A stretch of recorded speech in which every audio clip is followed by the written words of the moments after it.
십자가의 도가 멸망하는 자들에게는 미련한 것이요 구원을 받는 우리에게는 하나님의 능력이라. 기록된 바 내가 지혜 있는 자들의 지혜를 멸하고 총명한 자들의 총명을 폐하리라 하였으니, 지혜 있는 자가 어디 있느냐, 선비가 어디 있느냐, 이 세대의 변론가가 어디 있느냐. 하나님께서 이 세상의 지혜를 미련하게 하신 것이 아니냐. 하나님의 지혜에 있어서는 이 세상이 자기 지혜로 하나님을 알지 못하므로 하나님께서 전도에 미련한 것으로 믿는 자들을 구원하시기를 기뻐하셨도다. 유대인은 표적을 구하고 헬라인은 지혜를 찾으나 우리는 십자가에 못 박힌 그리스도를 전하니, 유대인에게는 거리끼는 것이요 이방인에게는 미련한 것이로되 오직 부르심을 받은 자들에게는 유대인이나 헬라인이나 그리스도는 하나님의 능력이요 하나님의 지혜니라. 하나님의 어리석음이 사람보다 지혜롭고 하나님의 약하심이 사람보다 강하니라. 아멘.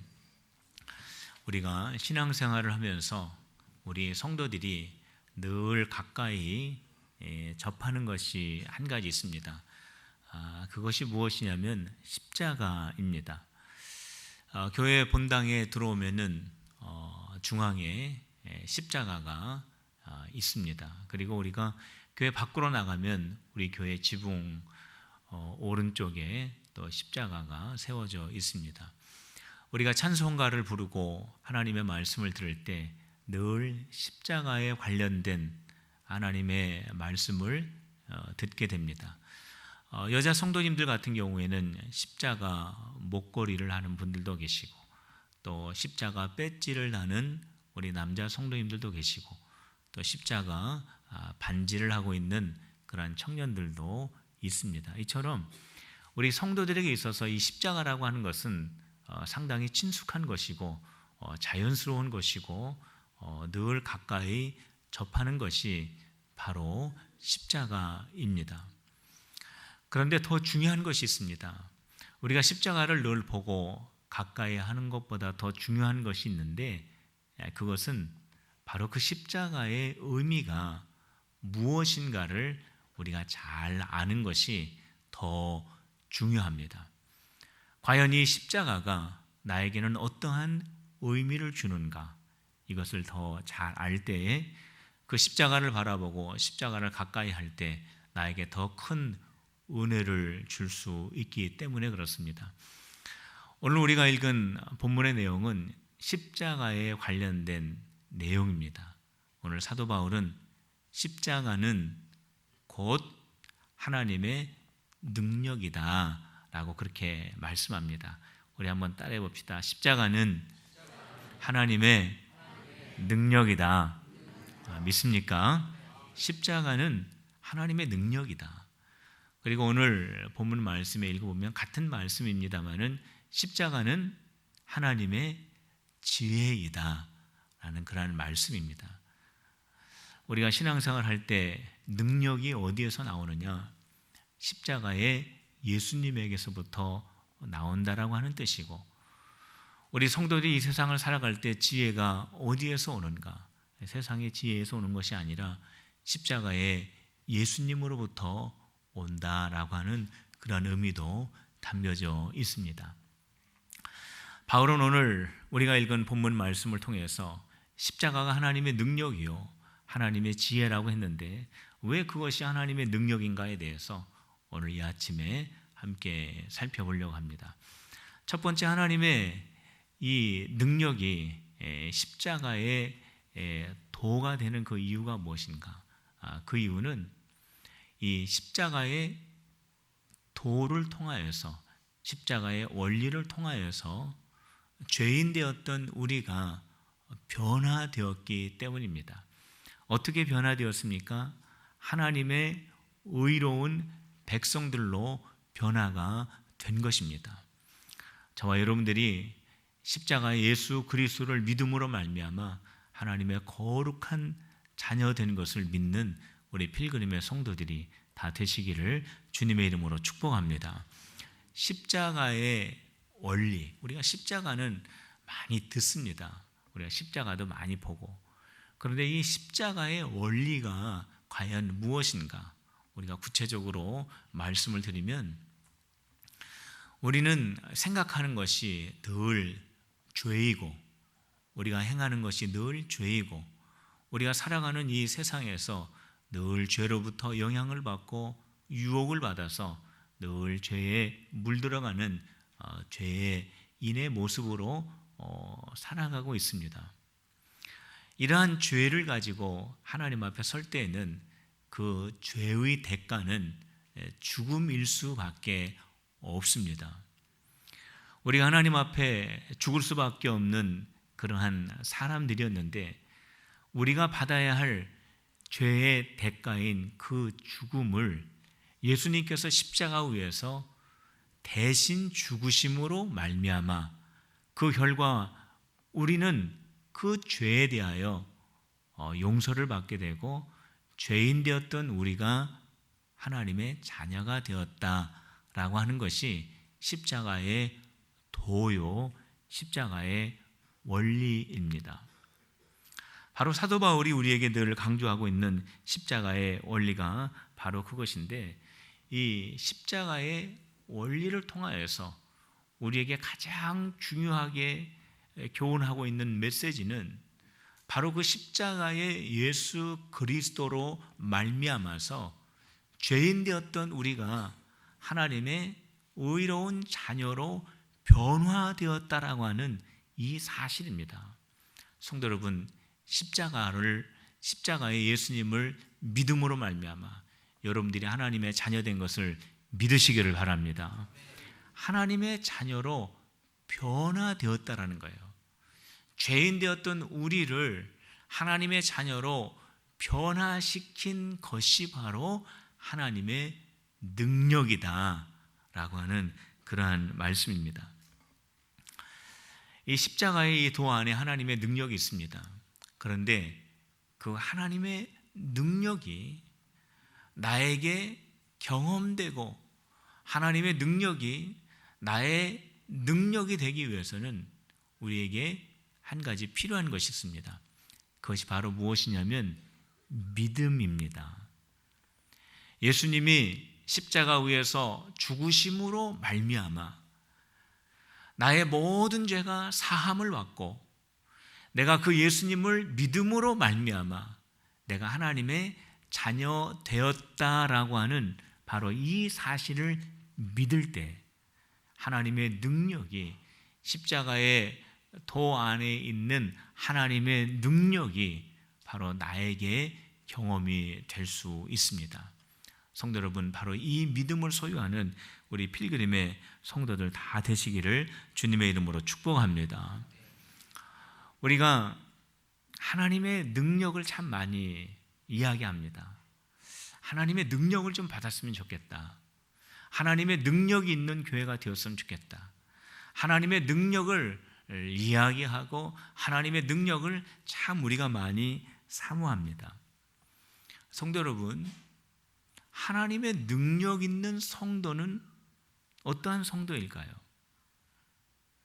하나님의 능력을 소유한 성도는 어떠한 성도냐면, 십자가의 예수님을 믿는 믿음을 가지고 있는 성도가 하나님의 능력을 소유한 성도입니다. 하나님의 능력을 소유한 교회는 어떠한 것일까요? 하나님의 능력을 소유한 교회는 그리스도의 십자가를 가르치고 그리스도의 십자가를 전하고 그리스도의 십자가를 모든 성도들이 마음속에 깨닫고 신앙 고백하는 그 교회가 바로 능력 있는 교회입니다. 우리 필그림 교회가 능력 있는 교회 되시기를 축복합니다. 우리 필그림의 모든 성도들이 예수 십자가의 의미를 분명하게 알고 그 십자가를 바라보면서 나의 신앙의 고백을 할 줄 아는 능력 있는 그리스도인들이 다 되시기를 주님의 이름으로 축원합니다. 그렇다면 하나님의 능력은 무엇일까요? 서두에서도 말씀을 드렸지만 하나님의 능력은 변화시키는 능력입니다. 죄인 되었던 우리가 의인으로 변화되지 않았습니까? 하나님의 능력은 변화의 능력입니다. 하나님의 능력을 소유한 그리스도인에게 어떠한 일이 일어나는가? 바로 그 그리스도인이 변화됩니다. 예수님을 믿은 그 그리스도인은 변화되게 되어 있어요. 하나님의 능력이 그에게 임함으로 말미암아 어떠한 변화가 일어나게 되냐면 나 중심의 삶에서 하나님 중심의 삶으로 변화됩니다. 나 중심의 삶에서 이웃 중심의 삶으로 변화됩니다. 이것이 바로 능력 있는 그리스도입니다. 하나님의 능력이 임한 교회는 어떠한 일이 일어나는가? 변화됩니다. 전통적인 교회에서 말씀 중심인 교회로 변화됩니다. 하나님의 성령의 인도함을 따라가는 교회로 변화됩니다. 이것이 바로 능력 있는 교회입니다. 우리가 예수님을 믿음으로 말미암아 우리 모든 성도들이 날마다 예수님을 닮아가고 우리 필그림 교회가 예수님을 쫓아가는 능력 있는 교회 되시기를 주님의 이름으로 축복합니다. 십자가의 원리가 하나님의 능력인 이유가 있는데 그 두 번째는 무엇이냐면 세상이 십자가 원리 앞에 부끄러움을 당하기 때문에 그렇습니다. 십자가의 능력은 십자가의 예수님은 세상을 부끄럽게 하는 능력이 있기 때문에 이것이 하나님의 능력입니다. 성도 여러분, 고린도전서 1장 27절 말씀을 우리 한번 보시길 바랍니다. 우리 다 같이 한 음성으로 읽어봅시다. 시작. 그러나 하나님께서 세상에 미련한 것들을 택하사 지혜 있는 자들을 부끄럽게 하려 하시고 세상에 약한 것들을 택하사 강한 것들을 부끄럽게 하려 하시며. 어떻게 세상의 지혜와 세상의 강한 것과 세상의 부유한 자들을 교회 공동체에 속하여 있는 구성원들이 그들을 부끄럽게 할 수 있겠습니까? 오늘 분명히 하나님께서 고린도 교회 성도들 다 모으셔서 바울은 그 성도들을 바라보면서 이렇게 말합니다. 주님께서 우리를 모아주셨는데 우리의 모임을 보아라. 세상과 같이 지혜롭지 않고 세상과 같이 강하지 않고 세상과 같이 부유한 자가 없는데 우리 주님께서 우리에게 원하시는 비전이 한 가지 있는데 그것은 바로 우리 각자를 통하여 세상을 부끄럽게 하시려고 하는 하나님의 뜻이 있다라는 거예요. 이것이 어떻게 가능합니까? 그리스도인들 한 사람 한 사람을 통해서 가능한 것이 아니라 바로 십자가에 하나님의 능력이 있기 때문에 가능하다라고 하는 사실입니다.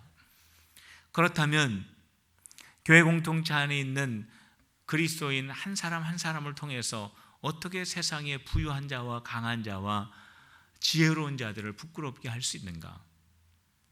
세상으로부터 불러냄을 받은 그리스도인들을 하나님께서 똑똑한 그리스도인들로 바꾸시고 부유한 그리스도인들로 바꾸시고 강력한 그리스도인들로 바꾸셔서 세상 사람들 앞에 자랑하면서 예수님 믿으면 이렇게 너희들보다 훨씬 더 우월하게 된다라고 하는 것을 통해서 세상을 부끄럽게 할까요? 그것은 아닙니다. 우리 주님께서 가지고 있는 그 비전, 세상의 지혜로운 자와 세상의 부유한 자와 세상의 강한 자들을 부끄럽게 하시려고 하는 그 비전은 바로 이러한 것입니다. 세상으로부터 불러냄을 받은 그 그리스도인 한 사람 한 사람이 예수 그리스도를 나의 구주로 영접하고 주님을 만난 그 기쁨 때문에 감격하며 그가 예수님의 말씀대로 살아가는 거룩한 삶을 살고 나 중심적인 삶에서 이웃 중심적인 삶으로 하나님의 영광을 위한 삶으로 살아가는 거룩한 삶을 사는 것을 보여주면서 세상의 사람들이 그 모습을 부러워하고 세상의 사람들이 그 모습 앞에서 부끄러움을 당하게 하는 것이 바로 하나님의 방법입니다. 결코 세상의 사람들이 그리스도인들을 따라올 수 없고 세상의 사람들이 그리스도인들이 누리는 주님이 주시는 평안과 기쁨을 흉내낼 수 없고 그리스도인들이 살아가는 그 삶의 모습을 함께 할 수 없는 그 모습을 보면서 부러워하고 부끄러워하는 삶을 살게 된다라는 말씀입니다. 성도 여러분, 저와 여러분들이 예수님을 믿음으로 말미암아 하나님의 능력을 소유한 그리스도인으로 살아가면서 우리 주변에 있는 사람들이 내가 신앙생활하는 그 모습을 보니까 너무너무 부끄럽다라고 하는 말을 듣고 계십니까? 우리가 예수님을 믿고 하나님의 능력을 소유한 그리스도인으로 살면서 너의 모습을 보니까 내가 살아가는 그 모습이 내가 지혜가 있고 내가 더 가진 것 같고 나에게 어떤 더 권력이 있는 것 같지만 너 모습을 보니까 내가 부끄럽다라고 하는 그런 말 듣고 있습니까? 아니면 하나님을 알지 못하고 세상에서 잘 나가는 사람들을 보면서 우리 그리스도인의 마음속에 오히려 그들을 부러워하고 세상 사람들이 말하는 상식과 이론과 어떠한 원리 가운데에서 우리 그리스도인들이 부끄러운 마음을 갖고 있지는 않습니까? 우리 하나님의 비전은 우리 모든 성도들을 통하여 십자가 앞에 세상이 부끄러워하고 세상이 십자가 앞에서 부러워하는 그러한 비전을 가지고 계십니다.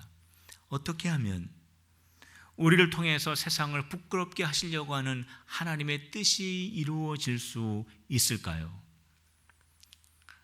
우리가 세상 사람들보다 더 부유해지고 우리가 세상 사람들보다 더 강하여지고 우리가 세상 사람들보다 더 똑똑해지는 것이 아니라고 말씀을 드렸습니다. 방법은 우리가 세상 사람들과 다른 방법으로 살아갈 때 가능합니다. 세상 사람들이 자신의 지혜와 부와 능력을 의지하면서 살아갈 때 우리 그리스도인들은 예수님의 가치관을 가지고 살아가는 것입니다. 세상 사람들이 의지하는 그러한 것들을 가지고 살아가는 것이 아니라 우리는 예수님이 우리에게 가르쳐 주신 그 말씀을 의지하면서 살아가는 겁니다. 우리 예수님이 우리에게 가르쳐 주신 가치관이 무엇일까요? 먼저는 낮아짐입니다. 우리 예수님은 하나님의 거룩한 보좌에 계셔야 할 분임에도 불구하고 우리 모두에게 구원의 기쁜 소식을 주시기 위해서 낮은 이 땅에 강림하셨습니다. 우리는 서로를 높여주고 내 자신을 낮추는 그러한 가치관을 가지고 살아가야 합니다. 우리 예수님의 가치관은 하나님 중심의 삶이요 이웃 중심의 삶입니다. 한 서기관이 예수님에게 율법 중에서 가장 중요한 율법이 뭐냐고 물어보셨을 때 우리 예수님은 하나님을 사랑하고 이웃을 사랑하는 것이라고 답변을 하셨습니다. 이웃 중심, 하나님 중심의 삶, 이것이 우리 그리스도인의 삶의 가치관이 되어야 합니다. 우리 예수님의 가치관의 또 하나의 중요한 점은 내 자신이 죽는 것입니다. 우리 예수님께서는 하나님께서 맡겨주신 그 사역을 온전하게 순종하기 위해서 죽기까지 복종을 하셨습니다. 우리 그리스도인들의 삶은 내 자신을 부인하는 삶이 되어야 합니다. 나를 낮추고 상대방을 높여주고 내 중심이 아니라 내 것 챙기는 것이 아니라 이웃을 챙겨주고 결국 나의 모든 것들을 헌신하면서 이 세상에서 전혀 사람들과 다르게 살아갈 때 사람들은 바보라고 할 겁니다. 저 바보, 저렇게 살면 이 세상에서 어떻게 살려고, 저렇게 살면 이 험한 세상을 어떻게 헤쳐나가려고 아마 그럴 거예요. 그러나 우리 그리스도인들은 예수님의 가치관을 가지고 살아갈 때 결국 그리스도인들 앞에서, 예수님의 가치관 앞에서, 십자가의 능력 앞에서 세상은 부러워하고 세상은 부끄러워하게 되는 것입니다. 성도 여러분, 우리 그리스도인들이 세상의 가치관을 따라 살면 어떻게 되겠습니까? 교회가 세상 앞에 부끄러움을 당하게 됩니다. 그러나 우리 교회가 예수님께서 우리에게 가르쳐 주신 예수님의 가치관을 가지고 살아갈 때 오히려 세상이 교회 앞에 부끄러움을 당하게 되는 것입니다. 우리 필그림의 성도 여러분, 예수님의 가치관, 예수님이 우리에게 가르쳐 주신 그 말씀대로 살아가는, 그래서 하나님의 비전을 이루어 드리는 우리 필그림의 성도들이 다 되시기를 주님의 이름으로 축원합니다. 마지막으로 십자가의 원리가 하나님의 능력인 이유는 이 복음이라고 하는 이 진리가 지혜로운 어떠한 언변이나 어떠한 특별한 논증이나 기적을 통하여 증명됨으로 말미암아 그 복음이 사람들에게 받아들여지는 것이 아니기 때문에 그렇습니다. 오늘 바울은 이런 말씀합니다. 사람들이 기적을 원하고, 사람들이 철학적인 사변을 원하고, 이성을 원하고, 논리적인 것을 원하지만 내가 우리의 모든 사람들을 구원하는 십자가의 복음을 전할 때 나는 철학적인 사변을 이용하지 않고, 나는 사람들이 요구하는 어떤 기적을 통하여 복음을 증명하지 않고 오직 예수 그리스도만이 하나님의 능력이요 하나님의 지혜로운 것이라는 것을, 지혜라고 하는 것을 나는 전파하였더니, 그렇게 논리를 좋아하고 이성을 좋아하고 철학을 좋아했던 그 헬라 사람도, 어떠한 기적과 표적을 요구했던 유대인들도 그들의 이성과 그들의 생각과 그들의 틀을 다 포기하고 예수 그리스도를 나의 주님으로 고백하더라 라고 하는 그런 말씀을 하고 있습니다. 성도 여러분, 많은 사람들이 여러 가지 이유를 대면서, 조건을 대면서 예수님을 영접하지 못하고 예수님을 구주로 고백하지 못하지만, 그럼에도 불구하고 예수님이 그리스도라고 하는 이 선포하는 말씀을 듣고 자기의 죄를 깨닫고 주님에게 돌아와 구원받는 역사가 얼마나 많이 일어나는지 모릅니다. 왜 그렇습니까?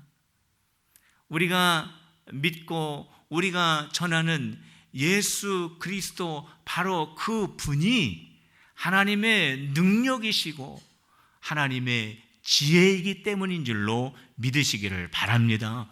예수 그리스도를 전하는 어떠한 방법과 어떠한 기술과 어떠한 능력과 어떠한 스킬에 능력이 있는 것이 아니라 우리가 전하는 그 분, 예수 그리스도, 그 분이 하나님의 능력인 것을 믿으시기를 바랍니다. 그렇기 때문에 나에게는 은과 금이 없지만 나사렛 예수 그리스도의 이름으로 명하노니 일어나 걸으라 했을 때에 거기에 놀라운 하나님의 능력이 나타나지 않습니까? 성도 여러분, 예수님이 하나님의 능력이십니다. 예수님이 하나님의 지혜이십니다. 그렇기 때문에 우리 그리스도인들은 예수님 떠나서 살면 안 되고, 우리 그리스도인들은 모든 삶의 문제를 해결할 때 열쇠이신 예수님을 통하여서 해결받아야 함을 믿으시기를 바랍니다. 우리 한번 따라해 봅시다. 예수님이 하나님의 능력이시고 하나님의 지혜이심을 믿습니다. 할렐루야. 예수님이 하나님의 능력이시요, 그분이 하나님의 능력이시요, 그분이 하나님의 지혜이십니다. 우리는 너무나 그 사실을 잘 알고 있습니다. 예수님이 하나님의 능력이시고 예수님이 하나님의 지혜라고 하는 사실을 너무나 많이 들어왔습니다. 너무나 많이 가르쳐 왔습니다. 그럼에도 불구하고 많은 그리스도인들이 예수님을 하나님의 능력으로 경험하지 못하고 하나님의 지혜로 누리지 못할 때가 너무나 많이 있습니다. 왜 그럴까요? 우리의 심령 중심에, 우리의 심령 깊은 곳에 정말 하나님의 능력이신 예수님이 자리 잡고 계셔야 하는데, 신앙생활을 오래 하다 보면은 개인적인 신앙의 경험이 생깁니다. 나의 신앙적 노하우가 예수님의 자리를 차지합니다. 내가 경험하였던 그 경험들, 내가 가지고 있었던 노하우, 내가 가지고 있었던 어떤 신앙적인 지혜, 나의 기준, 나의 판단, 나의 틀, 내가 생각하고 있는 그러한 것들이 예수님의 자리를 차지하면서 그 속에서 내 생각의 틀에 내가 갖추면서 예수님을 잃어버린 기독교인이라고는 말하지만 종교인으로 변화되어지는 그러한 그리스도인들이 얼마나 많이 있는지 모릅니다. 예수님을 믿는 것 같으나 예수님을 잃어버린 그리스도인 같으나 종교인. 교회도 역시 마찬가지입니다. 교회의 머리는 예수님이라고 선포합니다. 교회의 머리는 예수님이라고 우리는 알고 있습니다. 그러나 교회가 시간이 가면 갈수록 경험을 가지게 되고 많은 사람들의 의견이 모아지게 되고 거기에서 원칙이 생기고 거기에서 전통이 생기고 거기에서 프로그램이 생기고 프로그램이 잘 다듬어지면서 교회가 잘 유지되어져 가지만 정작 교회 중심에 서 계셔야 할 그 예수님이 안 계시고 이러한 전통과 프로그램과 원리와 원칙과 의견들이 자리 잡고 있다면 결코 하나님의 능력의 교회라고 말할 수 없는 것입니다. 성 아우구스티누스가 어느 날 꿈을 꾸었습니다. 그가 천국에 다다라서 천국에 들어가려고 하니까 그 천국을 지키는 그 문지기가 당신은 누구인가? 라고 질문합니다. 예, 저는 그리스도인입니다. 그때 그 천국문을 지키고 있었던 그 사람이 말을 합니다. 아니, 당신은 그리스도인이 아니야. 당신은 입술로 예수님을 말하고 당신은 입술로 예수님을 전하였지만 당신의 머릿속에는 온통 철학적인 생각뿐이야. 성 아우구스티누스가 기독교 철학가입니다.